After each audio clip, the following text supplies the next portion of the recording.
जय श्री कृष्ण। प्रिय भक्तों, श्रवण मास समाप्ति की ओर है और आज हम बात करेंगे कि श्रवण मास की समाप्ति कैसे करनी चाहिए। सावन के इस महीने में आप श्रद्धालुगण अनेकों नियम धारण करते हैं। बहुत सी माताएं बहनें सावन का स्नान करती हैं क्योंकि इसका पुण्य बहुत है। बहुत से भक्तगण भगवान का महात्म्य सुनते हैं, प्रतिदिन का महात्म्य सुना जाता है। बहुत से भक्तगण ऐसे भी हैं जो इस माह में व्रत का नियम लेते हैं। कोई नक्त भोजन का नियम लेता है, पूरे महीने के व्रत करता है।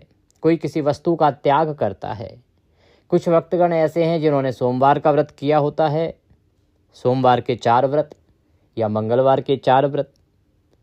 अन्य बहुत से ऐसे नियम हैं जो इस माह में लिए जाते हैं। शाक सब्जियों का त्याग भी किया जाता है, किसी विशेष प्रिय वस्तु का त्याग भी किया जाता है। इन सब की जो समाप्ति है वो पूर्णिमा तिथि पर होती है, श्रवण मास की पूर्णिमा पर। तो आज हम बात करेंगे कि आपने चाहे जो भी नियम लिया हो सावन में, आपको अंतिम दिन पूर्णिमा के दिन कौन से वो कार्य हैं जो करने चाहिए, कैसे वो पूर्ण होंगे। जिस प्रकार से आप वर्ष भर पढ़ाई करते हैं, फिर अंत में परीक्षा आती है और फिर आपको परिणाम मिलता है, तो इसकी पूर्णता के लिए जो अंतिम दिन होता है, इस पे कुछ कर्म कहे गए हैं पुराणों में, वो करने चाहिए। कुछ लोग उद्यापन से कहते हैं जी हम तो प्रतिवर्ष उद्यापन क्यों करेंगे।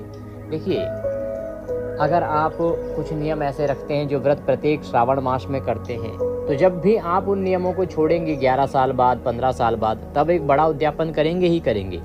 लेकिन प्रत्येक वर्ष जब पूर्णिमा आ रही है, जब श्रवण मास समाप्त हो रहा है, तो उसमें किए गए जो आपके द्वारा कर्म हैं, जो भी आपने उत्तम कर्म किए हैं, नियम लिए हैं, उनकी पूर्णता बड़ी आवश्यक हो जाती है। अर्थात उनका उद्यापन आवश्यक हो जाता है, उनकी पूर्णता के लिए कुछ कर्म आवश्यक हो जाते हैं। तो आज मैं यही बताऊंगा आपको कि क्या क्या कर्म करने चाहिए। आपने जो नियम लिया हो उसके अनुसार आप जान लीजिएगा कि आपको क्या कर्म करना है आपके नियम की पूर्ति के लिए। जो महीने में नियम लिए गए हैं उनकी पूर्ति या पुण्यफल तभी प्राप्त होता है जब आप अंतिम दिन के उन कर्मों को करते हैं। आइए जानकारी आरंभ करते हैं। आपसे निवेदन है कि वीडियो यदि थोड़ा सा भी उपयोगी लगे तो एक बार लाइक कीजिएगा और अपने अनुष्ठान की सफलता के लिए भगवान शंकर का आशीर्वाद प्राप्त करने के लिए कमेंट बॉक्स में अवश्य लिखिएगा हर हर महादेव या जय शिव शंकर। प्रभु आपके अनुष्ठान को सफल करेंगे। प्रिय भक्तों, ये एक प्रतिष्ठित संस्थान देवभूमि ज्योतिष संस्थान का चैनल है। यहाँ हम जो भी जानकारी देते हैं वो सही होती है, सत्य होती है और पंचांग तथा ज्योतिष शास्त्र के आधार पर दी गई जानकारी होती है।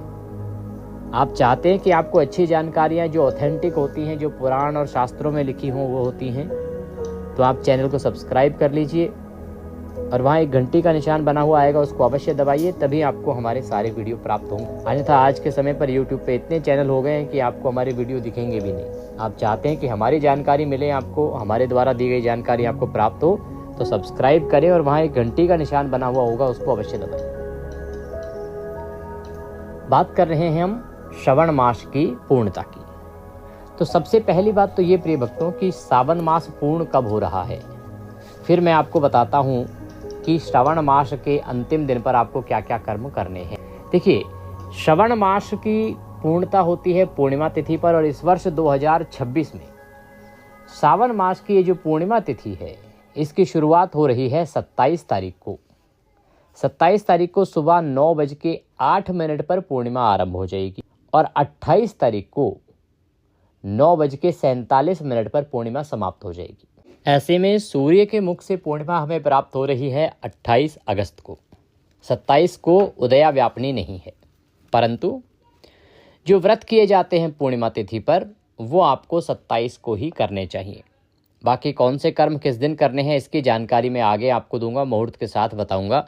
अभी जान लेते हैं कि आपको कर्म करने क्या क्या हैं और किस नियम की पूर्णता के लिए मनुष्य को क्या करना चाहिए। प्रिय भक्तों, सबसे पहले मैं आरंभ करूंगा श्रवण मास के सोमवार के व्रत के विषय में, क्योंकि सावन के सोमवार के व्रत सर्वाधिक लोग करते हैं। इसकी पूर्णता के लिए पूर्णिमा के दिन आपको भगवान शंकर का पूजन करना चाहिए। क्या पूजन करना चाहिए? सबसे पहले तो पूर्णिमा के दिन सूर्योदय से पहले उठिए, स्नान आदि कीजिए, स्वच्छ वस्त्र धारण कीजिए। तदुपरांत भगवान शंकर का पूजन कीजिए। भगवान शंकर का पूजन आप घर पे कर सकते हैं, अगर तस्वीर आदि आपके घर पे है तो शिवलिंग पर भी कर सकते हैं, मंदिर जाते हैं तो मंदिर पर भी कर सकते हैं। शिवलिंग पे 1 लोटा जल चढ़ाएं।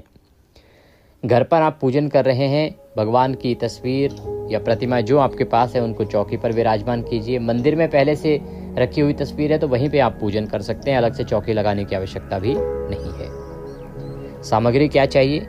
रौली, मौली, पान, सुपारी, लौंग, इलायची, धूप, दीप, इत्र, नैवेद्य, जनेऊ, बिल्वपत्र और पंचामृत बनाने के लिए कच्चा दूध, दही, घी, शहद और गंगाजल।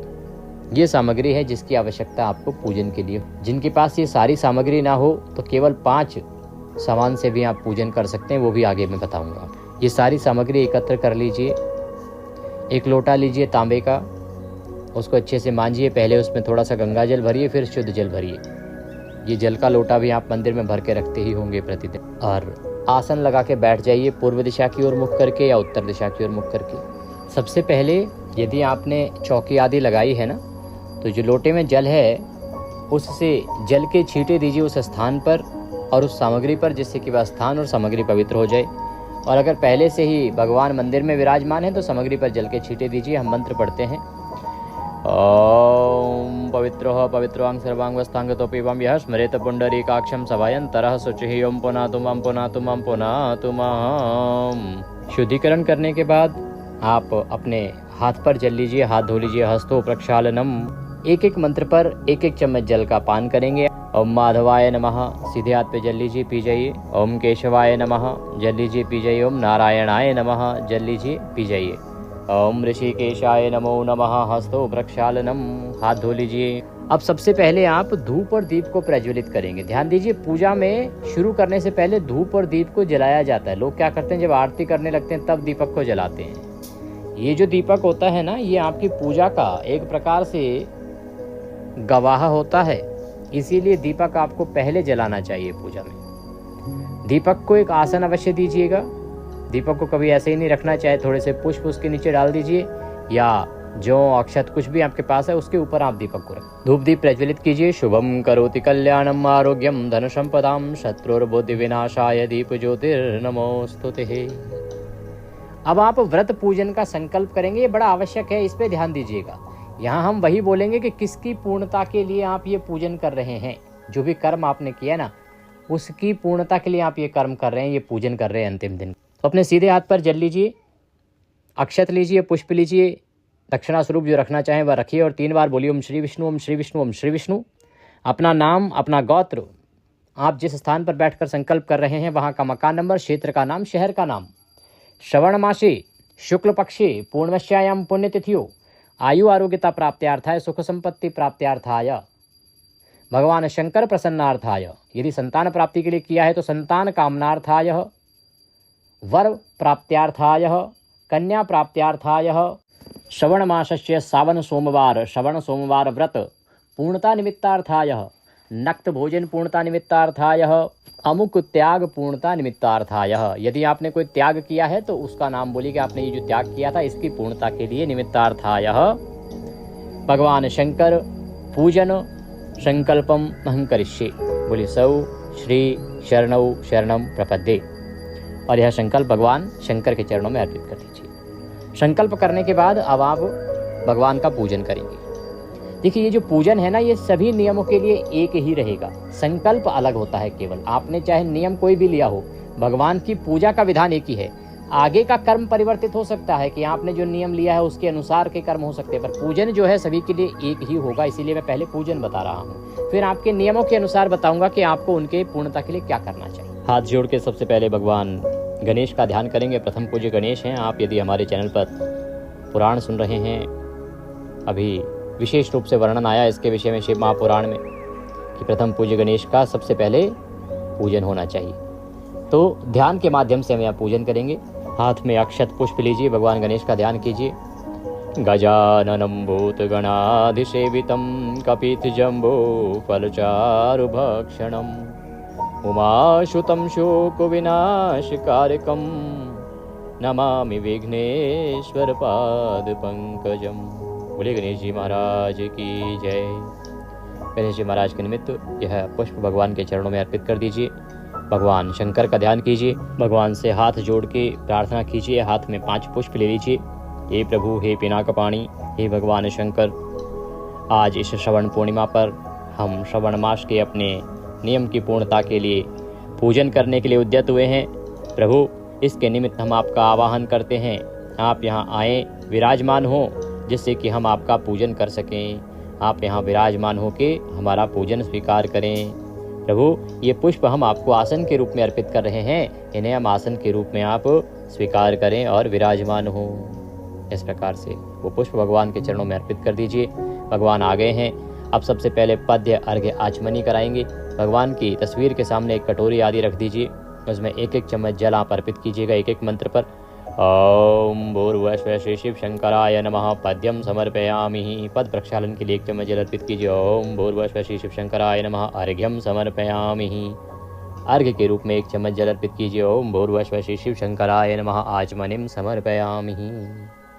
पद्य अर्घ्य आचमनी करा के भगवान को स्नान कराएं। पुष्प के माध्यम से जल के छींटे दीजिए। स्नानम स्नान्ते पंचामृत स्नानम। पंचामृत बनाइए, कच्चा दूध, दही, घी, शक्कर, शहद से, और उसको पुष्प पे लगा के भगवान को अर्पित कीजिए। पंचामृत स्नान निमित्तार्थाय पंचामृतम समर्पयामि। स्नानम स्नान्ते पंचामृत स्नानम शुद्धोदक स्नानम कुरुः। पुनः शुद्ध जल से स्नान कराने के लिए शुद्ध जल के छींटे दीजिए भगवान को। अब प्रभु को वस्त्र अर्पित करेंगे। वस्त्र के रूप में मौली का 1 टुकड़ा तोड़िए और भगवान को अर्पित कर दीजिए। वस्त्रम उपवस्त्रम यज्ञोपवीतम। यज्ञोपवीत जनेऊ लीजिए। जनेऊ को रौली कुमकुम आदि से तिलक कर लीजिएगा, फिर भगवान को अर्पित कीजिए। वस्त्रम उपस्त्रम यज्ञोपवीतम। इत्रम, इत्र लगाइए भगवान को। इत्र अगर आपके पास है तो इत्र को रुई पर लगाइए या फूल पे लगाइए, भगवान को अर्पित कीजिए। इत्रम समर्पयामि। अगर आपके पास भस्म है तो भस्म लगाइए भगवान को, भस्म समर्पित कीजिए भगवान को। नहीं है तो कोई बात नहीं। अब प्रभु को तिलक कीजिए। चंदनम मैत पुण्यम पवित्रम पापनाशनम चंदनम चंदनांते अक्षतम पान्तु। अक्षत अर्पित कीजिए भगवान को। अक्षतम पान्तु। बिल्व पत्र हैं तो बिल्व पत्र समर्पित कीजिए भगवान को। बिल्व पत्रम समर्पयामि। पुष्पाणि पान्तु। पुष्प समर्पित कीजिए। माला है तो माला पहनाइए भगवान को। पुष्पम समर्पयामि। माल्यार्पणम कुरु। धूपम दर्शयामि। दीपम दर्शयामि। धूप दिखाइए भगवान को, दीप दिखाइए भगवान को। मुख भोजनार्थम नैवेद्यम समर्पयामि। नैवेद्य, नैवेद्य के रूप में आपके पास भोग प्रसाद के रूप में कोई मिठाई है तो मिठाई दीजिए। फल है तो फल, मिश्री, बताशा, जो आपके पास उपलब्ध है वह श्रद्धा से भगवान को भोग प्रसाद अर्पित कीजिए। नैवेद्यम समर्पयामि। जलाचमनिम कुरुः। जलाचमनी कराइए। 1 चम्मच जल लीजिए, सामने रखे पात्र में अर्पित कर दीजिए। तांबूलम पूंगी फलम। तांबूल, पान का पत्ता लीजिए, उस पर 2 लौंग, 2 इलायची और 1 सुपारी रखिए। तांबूलम पूंगी फलम शुभ दक्षिणायाम शुभदो वरदो भवः। अब बहुत से जो हमारे भक्तगण हैं वो तुलसी दल अर्पण का नियम लेते हैं। बहुत से ऐसे भी हैं जिन्होंने दुर्वांकुर अर्पित करने का नियम लिया होगा, तो वो आज दुर्वांकुर और तुलसी दल अवश्य अर्पित करें। ओम भूर्भुवः श्री शिव शंकराय नमः। तुलसी दल समर्पयामि। ओम भूर्भुवः श्री शिव शंकराय नमः। दुर्वांकुरम समर्पयामि। दुर्वांकुर और तुलसी दल समर्पित करें। तांबूल अर्पित करें। शुभ दक्षिणायाम शुभदो वरदो भवः। जो भी दक्षिणा अर्पित करना चाहते हैं वो दक्षिणा अर्पित करें, हाथ जोड़ के नमस्कार करें। और आपका जो आज का, अगर आपने मान लो महात्म्य सुन रहे थे आप प्रतिदिन का, तो आज का महात्म्य सुनिए। आप शिव महापुराण सुन रहे थे तो आज के दिन का, अंतिम दिन का अध्याय सुनिए। आप कोई मंत्र जप का नियम ले बैठे थे कि आपने कोई नियम लिया था मंत्र जप का, तो आप मंत्र जप कीजिए आज के। आपने आज जो भी अभी तक के नियम लिए थे उन सब कार्यों को अब करिए। आप पूजन करने के बाद वो कार्य कीजिए और फिर हम भगवान की पुष्पांजलि करेंगे आरती करके। ये अपने कर्म करके भगवान की आरती कीजिए। आरती करके अब हम पुष्पांजलि करेंगे। हाथ में पुष्प ले लीजिए, खड़े हो जाइए, भगवान का ध्यान कीजिए। आवाहनम न जानामि विसर्जनम पूजम चैवम न जानामि क्षम्यताम परमेश्वर। प्रभु, ना हम आपका आवाहन जानते, ना पूजन जानते, ना विसर्जन जानते, हम तो अज्ञानी जीव हैं। जैसी बन पड़ी है वैसी सेवा आपके श्री चरणों की है।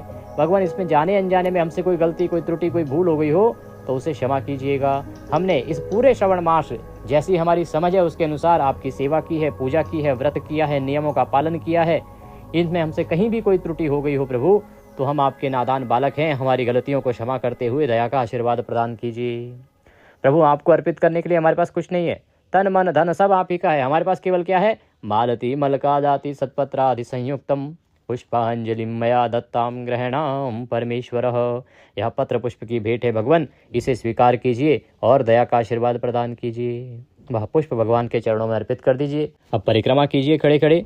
यानि कानि च पापानि प्रदक्षिणां पदे पदे, यानि कानि च पापानि प्रदक्षिणां पदे पदे। परिक्रमा करके हाथ जोड़ के नमस्कार कीजिए सर झुका के, और पुरुषजन दंडवत प्रणाम कीजिए। इस प्रकार से आपका ये पूजन पूर्ण हुआ। अब आपने करना क्या है, एक कार्य जो सभी को करना है वो कार्य है कि ब्राह्मण की सेवा और दान अवश्य करना है। ब्राह्मण को दान और ब्राह्मण की सेवा आज आपने अवश्य करनी है। कोई भी नियम अगर आपने लिया था, चाहे वो आपने महात्म्य सुना था, चाहे शिव महापुराण सुना था, चाहे आप खुद पढ़ रहे थे, या आपने कोई और पुराण सुनने या पढ़ने का नियम लिया था, या आपने सोमवार के व्रत किए थे, या आपने किसी वस्तु का त्याग किया था, पृथ्वी पर शयन किया था, जो भी आपने नियम लिया था, सबसे पहला एक कार्य जो सबको अवश्य रूप से करना है वो है कि इस दिन आपको उसके निमित्त ब्राह्मण को कुछ ना कुछ दान अवश्य करना चाहिए। इसके बाद संभव है तो आप एक जोड़े ब्राह्मण को भोजन कराइए। एक जोड़ा ब्राह्मण कौन? एक ब्राह्मण और एक ब्राह्मणी। सदंपत्ति आना चाहिए। ऐसा नहीं कि आजकल क्या करते हैं कि भार्या किसी और की, ब्राह्मण कोई और। पहले बोल दीजिए जो आपकी भार्या हैं केवल वही आपके साथ आए। जोड़े का अभिप्राय ये थोड़ी है कि रिश्ते में कोई भी हो बस स्त्री पुरुष होने चाहिए, नहीं। जोड़े का अभिप्राय है जो जिसका का वर्ण करके आया है वही दोनों आए। तो जोड़ा आपने इस दिन जिमाना चाहिए। जोड़ा जिमा के उनको जो भी वस्तु आपने त्यागी थी वह दान करनी चाहिए। अगर आपने कोई त्याग किया था तो जिस भी वस्तु का त्याग किया था वह आप उसको दीजिए। फल सब्जी आदि जो भी वस्तु है तो वह कम से कम सवाया की तोल में होना चाहिए। 1.25 किलो, 5.25 किलो, 11.25 किलो, इस प्रकार से होना चाहिए। आपने पृथ्वी पर शयन किया था तो पूरा संज्ञादान दीजिए। जिसको पूरा संभव नहीं है, आर्थिक स्थिति वैसी नहीं है तो कम दे दीजिए, लेकिन सोने से संबंधित जो बिस्तर आदि हैं उसमें से कुछ ना कुछ वस्तु आप अवश्य दान दीजिए ब्राह्मण को। इसके अतिरिक्त आपने व्रत किया था या कोई अन्य नियम लिया था तो केवल भोजन करा दीजिए। भोजन नहीं करा पाए तो जो मैंने आपको बताया कि ब्राह्मण को द्रव्य दक्षिणा इसके निमित्त आज आपने अवश्य करनी है। और वह करते समय भगवान से प्रार्थना करें कि प्रभु आज इसकी पूर्णता के निमित्त ये मैं ब्राह्मण देव को अर्पित कर रही हूँ, इसे आप स्वीकार करें, ब्राह्मण के रूप में आप स्वीकार करें। और इस प्रकार से आपको इसकी पूर्णता करनी है। आप अगर कहीं मंदिर में जाके कथा सुन रही हैं, महात्म्य सुन रही हैं, क्योंकि श्रवण मास महात्म्य की बड़ी महिमा है। सावन का महात्म्य केवल महात्म्य सुनने मात्र से ही मनुष्य को सभी व्रत करने का पुण्यफल प्रदान कर देता है। तो आप जहाँ भी सुन रही हैं वहाँ आचार्य की पूजा अवश्य कीजिएगा, वहाँ जो पुस्तक है उसकी पूजा कीजिएगा, और उस पर जो भी आपकी सामर्थ्य के अनुसार द्रव्य दक्षिणा हो वो अवश्य अर्पित कीजिएगा। इसका वर्णन पिछले दिनों अध्याय में भी आया था। अगर आप कथा सुन रही हैं और आपके यहाँ पर भी सही कथा सुनाई जा रही है तो आपने वर्णन सुना होगा। अब आजकल परेशानी ये कि सोशल मीडिया के समय पर कोई भी किसी भी कथा को सुना दे रहा है जिसका पांडित्य क्रम से कोई लेना देना नहीं, वो भी बस कहीं से भी गूगल से उठाते हैं और किसी भी कथा को किसी महात्म्य के रूप में सुना देते हैं। अब इसमें कोई क्या कर सकता है। मैं यही सलाह दूंगा कि आप सही कथाएं सुने, ऐसे चैनल्स पर ही जाएं जहां पर ऑथेंटिक चीज़ें मिलती हों, जिनका इस ब्राह्मणत्व से पांडित्य कर्म से कोई लेना देना हो, जिनको थोड़ी सी भी जानकारी हो इसके विषय में, ताकि वहाँ पर अच्छी जानकारियाँ आपको प्राप्त हो। ऐसा नहीं कि कहीं की ईंट कहीं का रोड़ा और बस उसी को सुना के काम खत्म कर दिया, ऐसा नहीं होना चाहिए ना। पुण्य तब है जब आप उस माह के महात्म्य को सुनते हैं, सही महात्म्य को। तो जहाँ भी आप सुन रहे हैं, मंदिर में सुन रहे हैं, अपने आसपास सुन रहे हैं, आप वहाँ पर अवश्य ही ब्राह्मण की पूजा कीजिए, पोथी की पूजा कीजिए, उस पुराण की पूजा कीजिए, और उसके बाद ही आप उस दिन अन्न ग्रहण कीजिए। ये कर्म आपने अवश्य करना है। इसके बाद क्योंकि ये पूर्णिमा का दिन है, सत्यनारायण भगवान का व्रत अगर आप कर रहे हैं तो व्रत कीजिए, सत्यनारायण भगवान की पूजा कीजिए, कथा कीजिए। अन्य कोई आप चंद्र अर्घ व्रत करते हैं तो सायंकाल को चंद्रमा की पूजा कीजिए और चंद्र अर्घ देके फिर व्रत को खोलिए। इन नियमों का आप पालन कीजिए। पर ये जो मेरा वीडियो था ये आधारित था केवल कि कैसे सावन की पूर्णता करनी है। जब आप इस कर्म को करेंगे तो आपका जो श्रावण मास आपने जो भी नियम लिया था वह पूर्ण होगा, और उसके बाद आप सामान्य रूप से अपने जीवन को जी सकते हैं। ये थी जानकारी कि कैसे आपको ये कर्म करने हैं। अब बात आती है जी कि ये करना कब है। प्रिय भक्तों, ये आप 27 तारीख को कर सकते हैं और 28 तारीख को भी प्रातः कर सकते हैं। 28 तारीख को देखिए स्नान दान के लिए पूर्णिमा 28 को है, व्रत आदि कर्मों के लिए पूर्णिमा 27 को है। इसीलिए ये जो कर्म है ये आप 27 या 28 अपनी सुविधा के अनुसार कर सकते हैं। 28 को प्रातः करें तो अधिक उत्तम है, क्योंकि सूर्य के मुख से पूर्णिमा है। अगर सुबह सुबह करने में असमर्थ हो तो आप 27 को कीजिए। भगवान शंकर की पूजा अवश्य कीजिएगा, इसका ध्यान रखिएगा। आपने यदि पूरे श्रवण मास नक्त भोजन का व्रत लिया था तो वो व्रत आज पूर्ण होगा और कल उसका आप पारण करेंगे, अर्थात कल से आपको सामान्य जीवन में आना है। आज तो आपको व्रत करना ही है पूर्णिमा के दिन।